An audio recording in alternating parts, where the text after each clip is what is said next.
ಹಾಸನ ಸಂಸದ ಪ್ರಜ್ವಲ್ ರೇವಣ್ಣ ಅಶ್ಲೀಲ ವಿಡಿಯೋ ಪ್ರಕರಣದಲ್ಲಿ ಸಾಕಷ್ಟು ತನಿಖೆ ನಡೀತಾ ಇದೆ. ತನಿಖೆ ಕೂಡ ಚುರುಕುಗೊಂಡಿದೆ.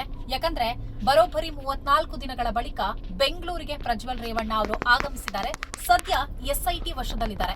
ಜೊತೆಗೆ ರೇವಣ್ಣ ಕುಟುಂಬಕ್ಕೆ ಇವತ್ತು ಒಂದು ಬಿಗ್ ಡೇ ಅಂತಾನೆ ಹೇಳ್ಬೋದು. ಯಾಕಂದ್ರೆ ಕೋರ್ಟ್ನಲ್ಲಿ ನಿರೀಕ್ಷಣಾ ಜಾಮೀನು ಅರ್ಜಿ ವಿಚಾರಣೆ ಆಗ್ತಾ ಇದೆ ಇವತ್ತು.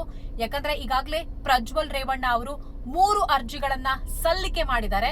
ಅದ್ರ ಜೊತೆಗೆ ಭವಾನಿ ರೇವಣ್ಣ ಅವರು ಕೂಡ ನಿರೀಕ್ಷಣಾ ಜಾಮೀನು ಅರ್ಜಿ ಸಲ್ಲಿಕೆಯನ್ನ ಮಾಡಿದ್ದಾರೆ.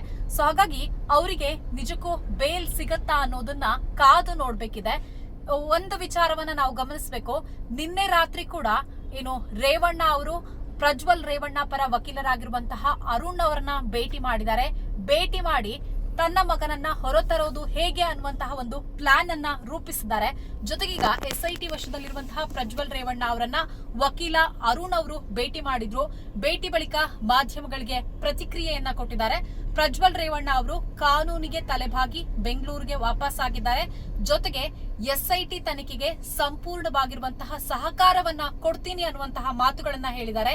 ನಾವು ಕೂಡ ಸಂಪೂರ್ಣವಾದಂತಹ ಸಹಕಾರವನ್ನ ಕೊಡ್ತೀವಿ ಅನ್ನುವಂತಹ ಮಾತುಗಳನ್ನ ಹೇಳಿದ್ರು. ಅಷ್ಟೇ ಅಲ್ಲದೆ ನಾವು ರೆಗ್ಯುಲರ್ ಬೇಲ್ ಹಾಕ್ತಿವಿ ಅನ್ನುವಂತಹ ವಿಚಾರಗಳನ್ನ ಕೂಡ ಅರುಣ್ ಅವರು ಈ ಸಂದರ್ಭದಲ್ಲಿ ಹೇಳಿದ್ರು. ಇನ್ನು ಪ್ರಜ್ವಲ್ ರೇವಣ್ಣ ಅವರು ಮಾತನಾಡುವಂತಹ ಸಂದರ್ಭದಲ್ಲಿ ನೆಗೆಟಿವ್ ಕ್ಯಾಂಪೇನ್ ಬೇಡ ಅನ್ನುವಂತಹ ವಿಚಾರವನ್ನ ಹೇಳಿದ್ದಾರೆ. ಕಾನೂನಿನ ಮೂಲಕ ಸ್ಪಂದಿಸುವಂತಹ ಹಿನ್ನೆಲೆಯಲ್ಲಿಯೇ ನಾನು ಬೆಂಗಳೂರಿಗೆ ಬಂದಿದ್ದೀನಿ. ತಾನು ಸಂಪೂರ್ಣ ಸಹಕಾರವನ್ನ ತನಿಖೆಗೆ ಕೊಡ್ತೀನಿ ಅನ್ನುವಂತಹ ವಿಚಾರವನ್ನ ಹೇಳಿದ್ದಾರೆ ಅಂತ. ಜೊತೆಗೆ ಇವತ್ತು ವೈದ್ಯಕೀಯ ತಪಾಸಣೆಯಾಗತ್ತೆ. ಆ ಬಳಿಕ ಎಸ್ಐಟಿ ಅಧಿಕಾರಿಗಳು ನ್ಯಾಯಾಧೀಶರ ಮುಂದೆ ಹಾಜರುಪಡಿಸ್ತಾರೆ.